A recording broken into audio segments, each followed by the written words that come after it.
Olá, seja bem-vindo a mais uma aula de arte. Eu sou Anailson Mesquita, professor da Rede Estadual de Ensino. E estaremos juntos aqui para falar um pouquinho sobre o teatro contemporâneo, tranquilo? Vamos lá, né? Bom, podemos iniciar afirmando que o teatro contemporâneo é o teatro atual, tá, gente? Então, é esse teatro que acontece no nosso tempo, né, na contemporaneidade. A origem do teatro contemporâneo começou com os fundamentos estéticos vivenciados no século XIX, tá? Então, aí começou-se o teatro contemporâneo entre público e artista, e que foram desafiados e ampliados, tá? No século XX, expandindo-se em experiências e inovações teatrais. Então, como o próprio texto nos fala, né, o teatro ele começou essas inovações até chegar neste teatro que nós entendemos hoje, aí no século XIX, né? E aí nós tivemos aí várias questões que ajudaram, né, a contribuir para que o teatro chegasse como nós entendemos hoje. Tranquilo?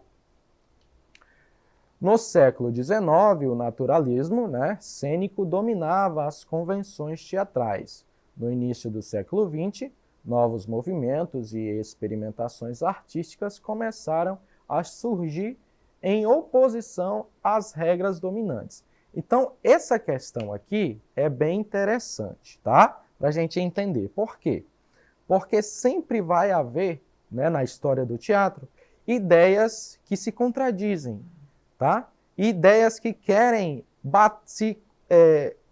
bater com outras ideias, né?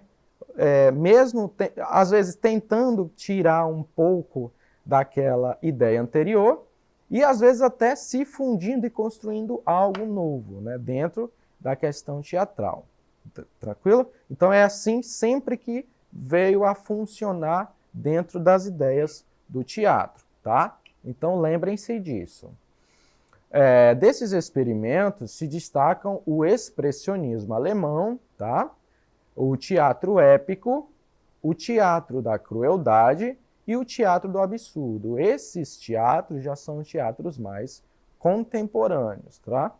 A tendência é trabalhar a encenação interativa, né? E a produção de textos coletivos. O diretor passa a ser mais valorizado que o autor, né? Então aí nós temos a encenação interativa. O que seria a encenação interativa, né? Seria aquela encenação que o artista ou o ator ele pode interagir com o público, né? Diferente de questões artísticas anteriores, onde não existia essa possibilidade, existia uma barreira, digamos assim, entre artista e público, onde esses não podiam se comunicar durante a prática artística. Neste conceito, né, a partir daí, começou-se a quebrar essa barreira, né, onde o artista ele pode sim interagir, né, conversar ou trazer o próprio público para a cena, se assim caber, né? E nós temos também a parte aí do diretor, né?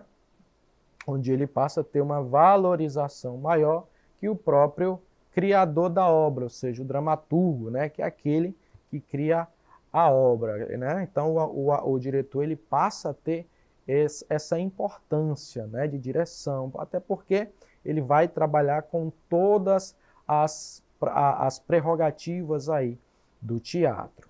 Tranquilo? No Brasil, o teatro contemporâneo iniciou com Nelson Rodrigues, né, cuja montagem de sua peça, O Vestido de Noiva, é o marco da modernidade do teatro brasileiro. Então aí nós temos o Nelson Rodrigues. Seria interessante se vocês notassem esse nome e pesquisassem um pouquinho a respeito dele. Os personagens criados por Nelson Rodrigues são um retrato fiel da psique humana, né? Da psicologia humana. Suas peças apresentam enredos com sofisticados jogos temporais e possibilitam encenações de grande ousadia, com diferentes possibilidades de planos de ação dramática, né? Outros autores do panorama contemporâneo brasileiro são, aí nós temos outros nomes, Jorge de Andrade, Plínio Marcos, o grande Ariano Suassuna, né, de O Alto da Compadecida, uma obra que ficou conhecidíssima, Dias Gomes e entre outros, né? Então aí nós temos esses nomes que a gente pode notar, né, pesquisar um pouquinho a respeito de cada um deles e ver a diferença que cada um tem e cria, né, as possibilidades dentro de cada obra, né?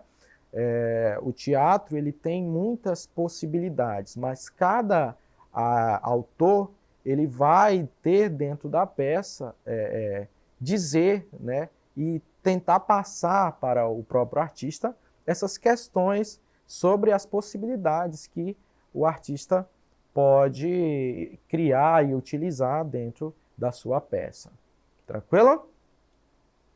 O melodrama burguês, tá, no final do século XIX, é um tipo de teatro, passa a privilegiar temas do cotidiano social e personagens comuns, como você e eu, né? Rompendo com o idealismo romântico e fazendo surgir também aí o realismo, tá?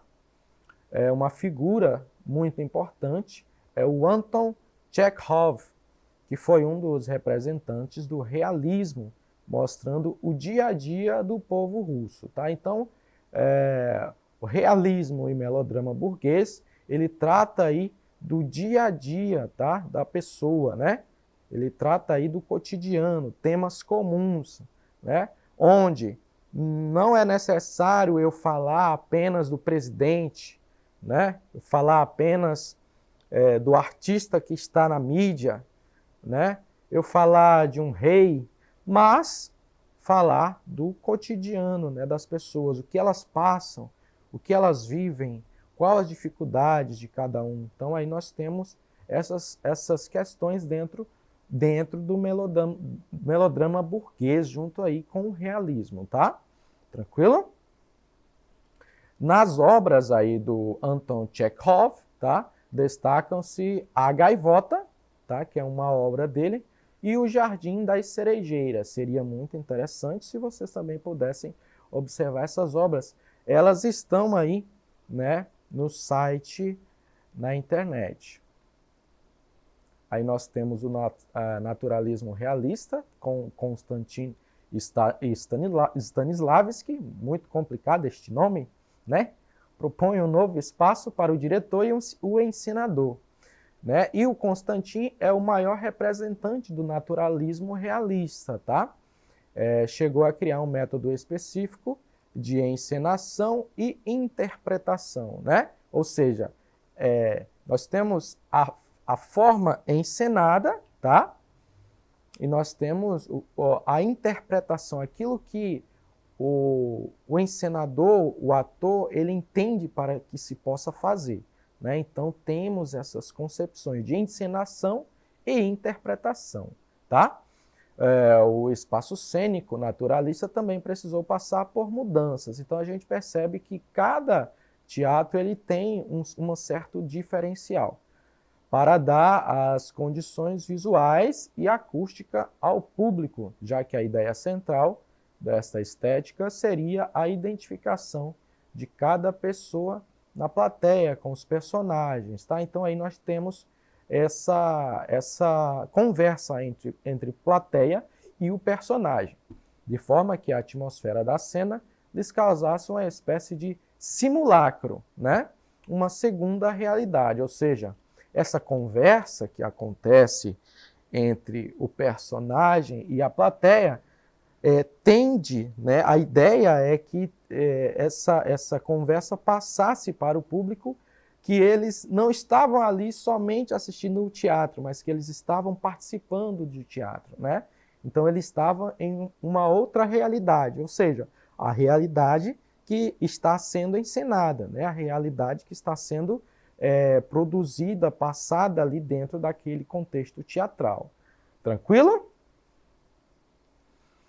Aí nós temos, né, na Alemanha, por volta de 1910, o expressionismo, tá? Com o George Kaiser, né? É um movimento de rejeição ao naturalismo, certo? E a encenação que pretendia criar uma ilusão de realidade. Então, ele já veio contrapor aí o naturalismo, né? Onde o naturalismo queria trabalhar essa questão realista, né?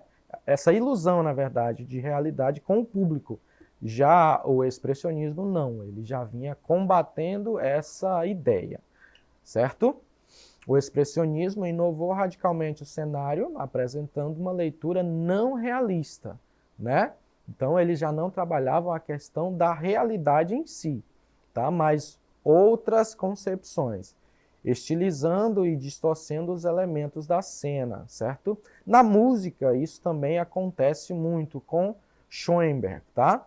Pretendia chamar a atenção do público para a arte teatral em si, mesma, e não para a imitação da vida, né? Então, a questão principal aí é o que está se passando dentro da arte teatral ali, tá? E aí a ideia é que o público tente entender aquela forma, né? O que está passando naquele momento, qual a ideia principal de cada história, tá?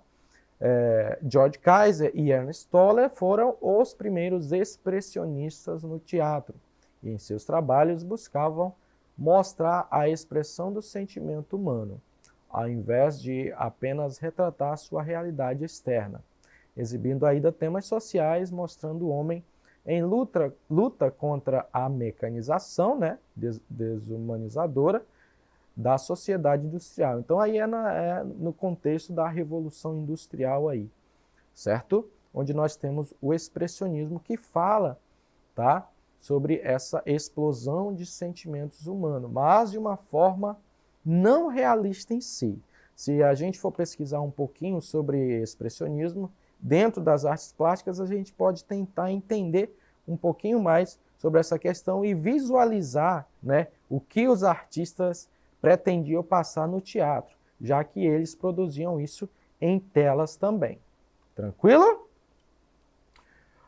Com a ascensão do nazismo na década de 20, muitos artistas estavam preocupados em trabalhar temas coletivos, né? Desta forma, reforçando a abordagem antinaturalista que passa a ser conhecida como teatro épico, tá? O teatro épico é uma abordagem antinaturalista, tranquilo? Ou seja, ela vai contra também a ideia do naturalismo.